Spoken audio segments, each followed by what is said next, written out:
Are we finally going to meet Dr. Tumblety? I really hope so. Let me in. I have news from Squibby. But stay calm.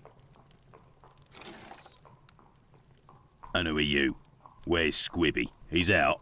To be honest, I don't actually know this Squibby chap. I was actually wondering if you knew Dr. Tumblety, a Canadian or American fellow. He came in... Sure we know him. Excellent. Can you... You know about gas? I'm afraid not. I am a doctor. Then I ain't interested. You can be leaving now. But if I find out who snitched to the peelers, I'll find you. Got it? But I can pay you for... Keep your coins for the paupers, or one of the gas boys who ain't afraid of nothing and knows how to hold his tongue. You bring him to me. I'll meet with you. Well, it would seem that I have all the information I need for my investigation. Anyway, this fellow Bluto at the Wasp's Nest is rather shady and doesn't look like he'll want to cooperate. I'd be better off returning to Baker Street. Holmes will certainly know what to do. And besides, I am worn out. So we didn't meet Dr. Tumblety. We met the angry fellow Bluto who wants a gas man.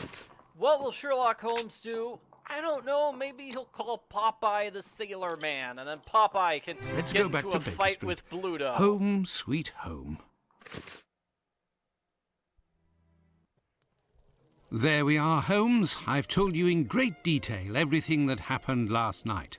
Excellent work, Watson. We shall now be prepared to answer a few questions about the horrible murder in Hanbury Street. Do you think we are now in a position to find out the identity of the murderer of these two women?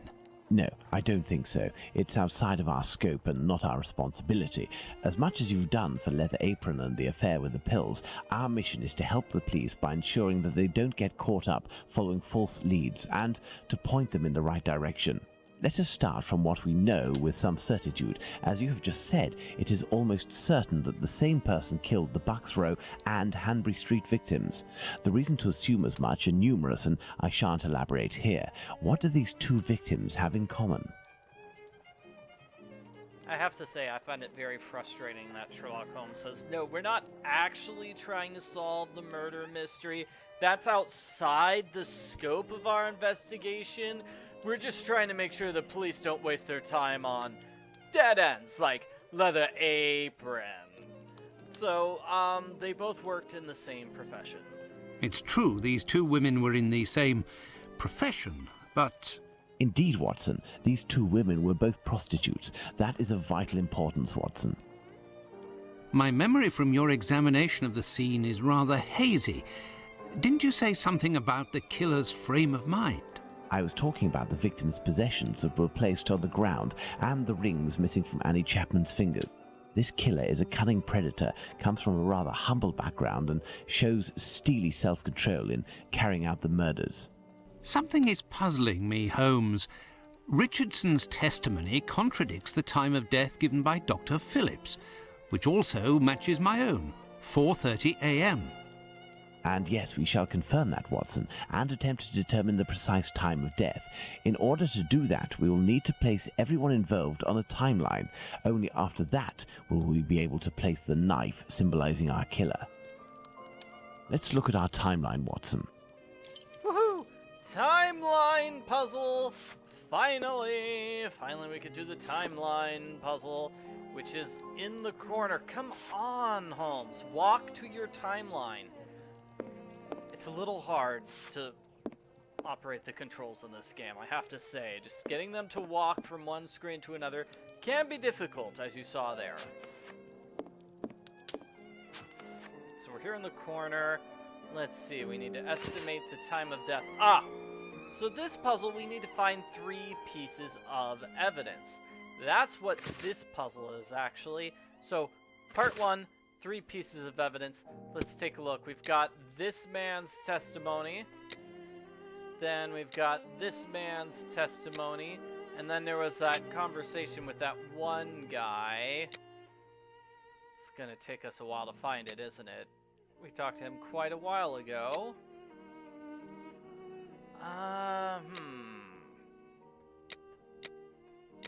No.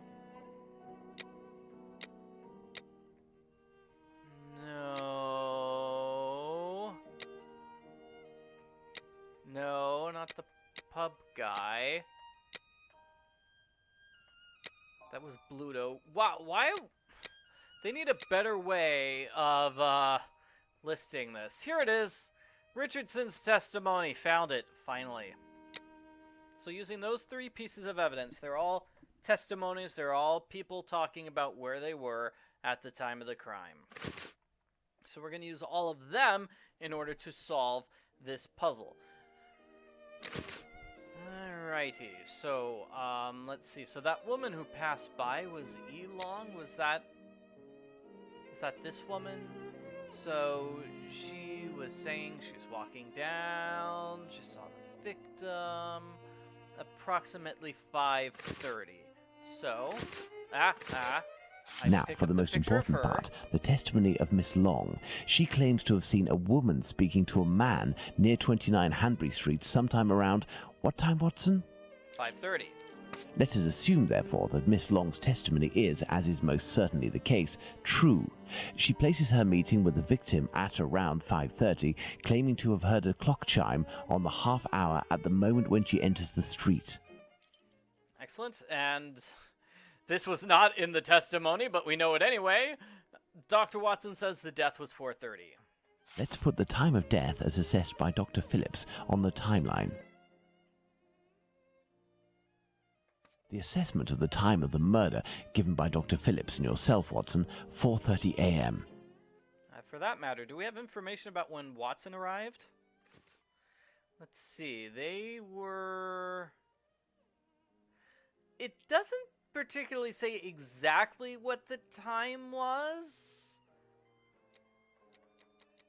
Huh. Does it? We left the station at 6 o'clock and it took us 20 minutes to arrive at Hanbury Street.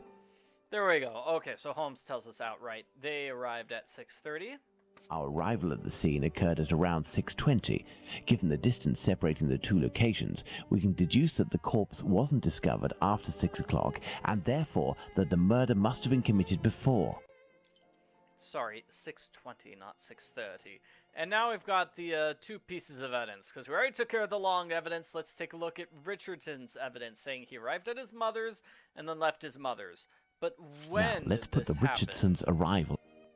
When did this happen? Let's get this testimony. You won't be the chap. Okay, so my old mom lives at the house where the body was. She's real broken down, really sad. Okay. It was 4:45 when I got there, so he arrived at 4:45. So that would be 4:45. And then let's read the testimony again. It was 4:45 when I got there. Had to look around, sat down, cut the leather on his shoe. Didn't see anything. 5 minutes after getting to number 29. So 5 minutes. He left 5 minutes after he showed up. All right. So 5 Now, minutes. let's put the Richardsons' later. arrival and departure times on the timeline. 5 minutes after 4:45 is 4:50. Despite the great respect I have for Dr. Phillips and the value I place on our friendship, my deepest conviction is that both of you are mistaken and that Richardson is in the right and that these 2 testimonies put down in writing have real worth. But how? Explain yourself, Holmes. Remember how you assessed the time of death? You touched the fingers and body of the victim, but it was remarkably cold for this time of year. In addition, the corpse had been drained of bodily fluids. Its heat retention was therefore no longer the same as that of an intact corpse. Egad! You're right, Holmes. Oh, I've had some time to research, Watson. Given these facts, my first diagnosis may have been off by half an hour, perhaps even an hour. Thus, we can confirm Richardson's statement and establish that the murder was committed after 4:50 a.m. and not before 4:30 a.m. So Holmes is deducing that because the victim took body parts out of the corpse, which is... The killer took body parts out of the corpse, which is disgusting. That faked the time of death, so the murder was not actually 4:30, it was afterwards. Maybe even an hour afterwards. Anyway, we still haven't gotten to Mr. Kadash's testimony. Okay, so witness got up at 5:15, went into the yard. 420 went back and then left at 5. Okay, I'm seeing 3 times here. 5:15, 5:20, 5:32. Let's do that. Our next witness is Albert Kadosh. 5:15, Let's place this symbol that represents Kadosh on the timeline. 5:24. Kadosh goes back down into his garden approximately 4 minutes after having left it, and hears the sound of an impact against the wooden fence. Then leaves at 5:32. Let's place this symbol that represents Kadosh on the timeline. Kadosh leaves the garden, enters his house, then leaves for work, seeing the clock on the Spitalfields church showing 5:32. I messed up his arrival time. What was the arrival time? 5:15, 5:20 maybe then? 5:20? If I got the 5:24, 5:20. Well, where'd I get the 5:24 from? 4 minutes later. 4 minutes later after 5:20. Okay. Albert Kadosh goes down into his We got garden it. at Okay. approximately 5:20, and on re-entering his home, hears voices in number 29's garden. Excellent, Watson. All our people are now in place. Yes, but Holmes, Miss Long claims to have seen the victim at around 5:30. But according to Kadosh, someone, most certainly the victim and her murderer, was already in the garden at 5:30. Excellent observation, Watson. It must be noted, however, that these two witnesses, Long and Kadosh, saw the time shown on the clocks in the area, which are often inaccurate and went by their empirical and, in this case, erroneous estimate of how much time had passed. Thus, neither of these two times can be considered reliable. Do you mean to say that these two testimonies might match? Indeed, let's put Miss Long's meeting with the victim at 2 minutes before 5:30.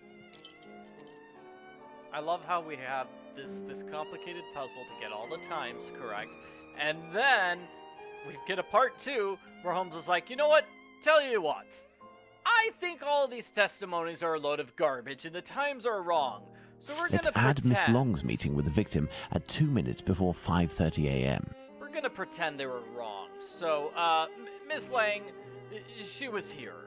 Mr. Kadosh claims to have passed by the Spitalfields church at 5:32, which, given the distance from 27 Hanbury Street, would mean he was still at home at 5:31. Let's therefore put the end of his testimony at 5:31.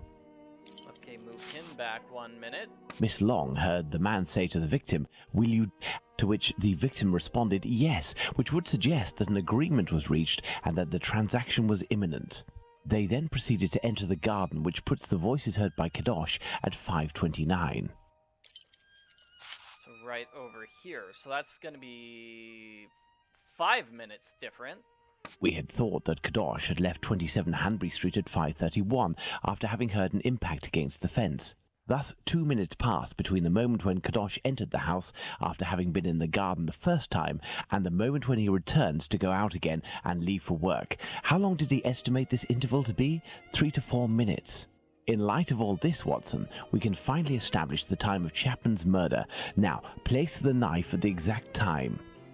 So by moving the murders, by moving these witness testimonies by 8 minutes, we can confidently say the murder actually took place at 5:30. So that way, both those witnesses weren't around to witness it. Now then, taking into account that the local clock isn't exact and that a young man was off by a minute or two in his estimations of his comings and goings, we can confirm Miss Long's testimony and place the time of the crime at approximately 5:30. But in that case, Holmes, the man that Miss Long saw is none other than... That's right, Watson. It was the Whitechapel killer. To think that Miss Long and Kadosh were only a few feet away from him. Indeed, Watson. Had Miss Long passed just a little closer to the victim and her assassin, or had the young Kadosh popped his head over the fence out of curiosity, the killer would most certainly already be behind bars. That's some stroke of luck he had there. I couldn't agree more, Watson. But his luck didn't end there, given the mutilations inflicted upon this poor woman. What must be considered above all is the killer's obvious wish to remove one and only one specific organ. His surgery pinpointed the exact spot, avoiding superfluous incisions. This suggests the man possesses at least a minimal anatomical knowledge. Are you suggesting a doctor or a butcher? Perhaps, but the possibilities are still too broad to conclude with any certainty. We need a board, Watson. The board is right over here. We've done this before. This is basically building on what we did last time. Alright, so black magic? Well, we don't have any proof of black magic. Black magic? Watson, this line of investigation is far too vague. We don't have a single clue in support of such a motive. We can eliminate this hypothesis. Alright, what about money? Maybe organ traffickers? Money, quite simply. Even if this motive seems incongruous, we're in no position to deny or affirm it until we know whether a market for human organs exists. Let's see. Could it be possible that the killer took... Oh, that's gross. But could it be possible he took one of her organs just as a trophy? A desire for some sort of morbid trophy. I'd be inclined to dismiss this motive. If this were the case, why would nothing have been removed from the Bucks Row victim? It would have been much easier just to take the combs if that's all the killer was after. And yes, the killer did not rob the previous victim, so either we have different killers, we could have different killers. Wouldn't that be very difficult? And let's see, is it a specimen? Did somebody want to study that body part? No.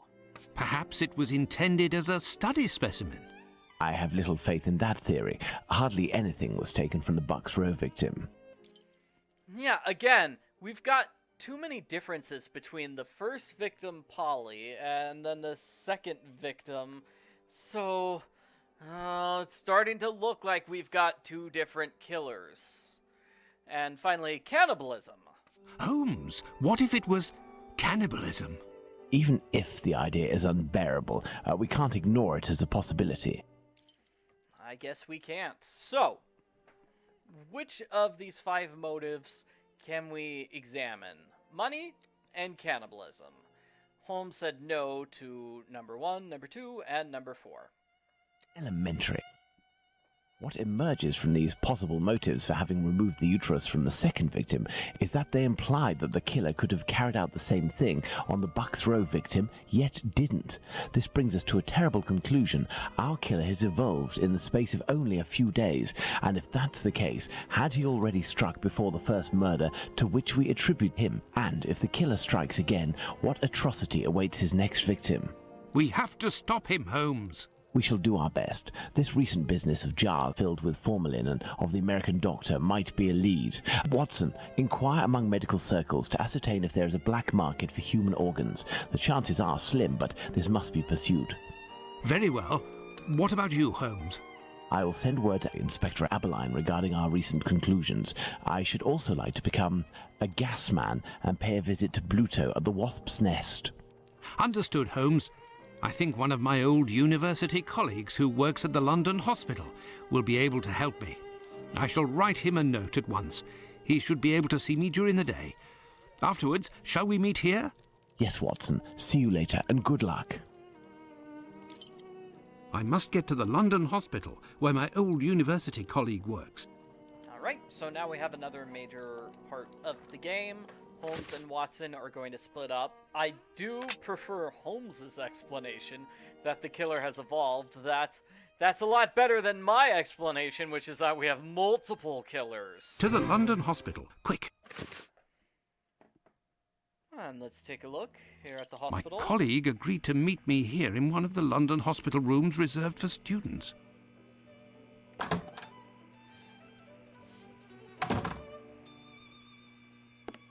Ah, John, you're there already. Punctual as always. Tell me, you don't seem to be in good shape. Is it possible that your recent marriage is making you this morose? Ah, you know me well, Andrew. No, it's a strange and terrible affair that concerns me. Have you read my note? Yes, I admit that I was surprised. It just so happens that I, too, was asking questions about our morgue. Really? What do you think? Have you heard of any organ trafficking within?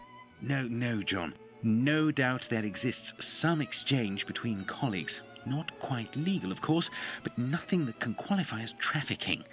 Since the Anatomy Act of 1832, which permitted the use of unclaimed corpses for science, the black market trade was definitely halted.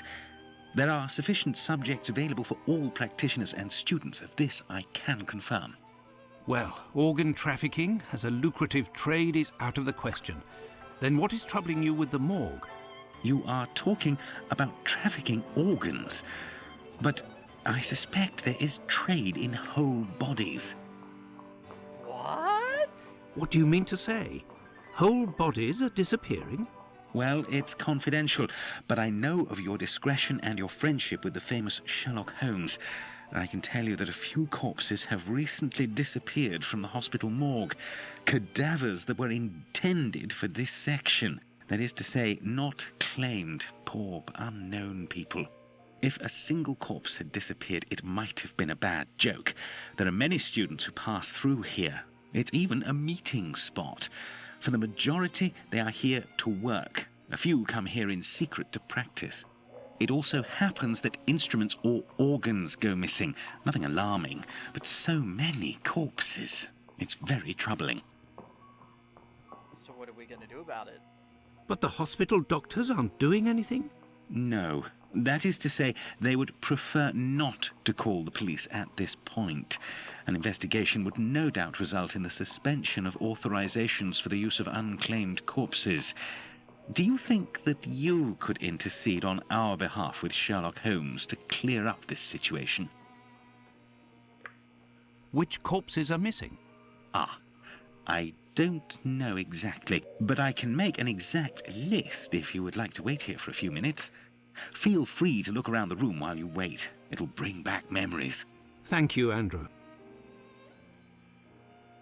So now we have a puzzle. We need to figure out what's going on with all these missing corpses. And there will be several things for us to do in this room to solve the puzzle. An encyclopedia of anatomy. The page on the human heart is dog-eared. Let's see. That's important. That's important. Let's look at this. It's here that students come to carry out their experiments. Okay, that's not important. We have the heart picture here. I have no reason to go here. Oh, I guess that was the door. Okay, well, we have no reason to go to the door. We can't take a look at the important desk. Now look, which of those desks do you think is the important one? Which is the desk that we can open? Is it 1, 2, 3, 4, 5? Or is it number 6, the one that's a totally different color from all the others? I wonder which of those desks really stands out. It's here that students come to that's the experiment area. What's this? Aha! This surgical instrument resembles a screwdriver. How amusing. It might come in handy. I will return it later. It's here that students come to carry out their experiments. Why do you say that on every single table, Watson? This rag is full of grease. It certainly wasn't used for a dissection. Was someone doing some mechanical work here? These wheeled trolleys are very handy for laying out surgical instruments. This wheel won't roll despite all of the added grease. Curious, as Holmes would say. Very curious. So we have a wheel which is odd and covered in grease. What we need to do is take that surgical instrument we just picked up and use it on the wheel. A message. Why the devil was it hidden here? And it's got a top secret code which works with that. An old prescription. Poor child, so young, yet terminally ill. Strange, someone scrawled something. Part of it is in Latin. These are instructions, it would seem. And that matches with this. The last lesson must have been about the human heart. And for a class of beginners, I expect, as this diagram is rather rudimentary. Excellent. And now that we've looked at all the stuff, we can solve the puzzle. There is a heart in this jar. Based on its colouring, it hasn't been there long. And it looks like the drawing on the board. This jar contains 2 lids with combination locks. 2 different lids. So we're going to use this document we found, and we're also going to use this document we found. It's the last 2 documents we found, okay? So we're going to put them together here. So first we want vena cava superior, which is... where is it? Okay, it's this one, so that's 1. So blue 1. And then valva aortae, which is this, and that's 5, so red 5. Look, there was a bit of paper stuck between the 2 lids. Okay, clue number 1, number 6. Number 6. Now let's get clue number 2. The atrium sinistrum, which is here. That's 8, so blue 8. And then the truncus the truncus pulmonalis. That's a 2. Incredible! Someone has hidden a magnet in this heart. But to what end? Let's take that. So now we're going to use the magnet on desk number 6. So if you guessed desk number 6 was the weird one, you were correct. So magnet gets used on desk 6. Incredible! There is a magnet with a hook behind this pane of glass. I am in need of something. The magnet? Because we have the magnet. Great, we have the magnet. So with this puzzle, you want to move the pieces around. You can't have either one touch one of those blocks in the middle. So you'll notice the one magnet always does the exact opposite of the other one. So let's see, I'm going to have to move them down. Oh, they can overlap. Oh, that's so good. Okay. Now I just need to move this carefully, all the way to the edge and to the corner. Good. Should be the solution to the puzzle. There, all done. Holmes couldn't have done better himself. Oh, hey, and that desk changed colors again. Why is that? You know what? I don't really care. So that hook can be used on the other side of the desk. Let's get to it.